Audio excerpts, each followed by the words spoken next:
What is capillary action in copper pipe soldering? Have you ever wondered how solder flows so smoothly into the tiny spaces between copper pipes and fittings? This is where capillary action comes into play.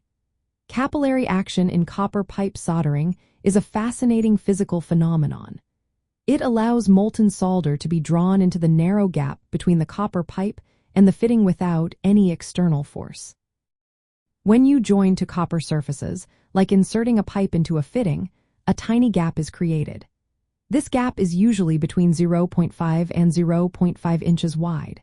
When you apply heat to the joint, the solder melts and is pulled into this gap by capillary action. This process is essential for creating a strong, leak-proof seal once the solder cools and solidifies. Proper heating technique is vital. You want to heat the joint evenly, typically starting from the bottom.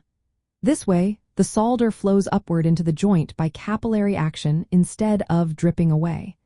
Capillary action allows the solder to flow against gravity and into very narrow spaces. This makes it possible to create tight, durable joints in plumbing systems without needing to force the solder in. This principle is why many people refer to copper pipe soldering as sweating the pipes. The solder appears to sweat into the joint, filling every little space. For plumbers, understanding capillary action is key to achieving consistent and strong joints that prevent leaks. It also allows for quick and efficient joining of pipes and fittings.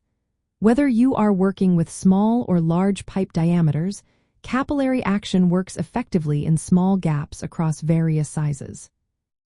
In practical terms, when you are upgrading your plumbing or extending your piping system, knowing how to use capillary action correctly can make all the difference. It ensures reliable plumbing installations and repairs. So, the next time you see solder flowing into a joint, remember that capillary action is doing its job, creating those strong, lasting connections in your plumbing system.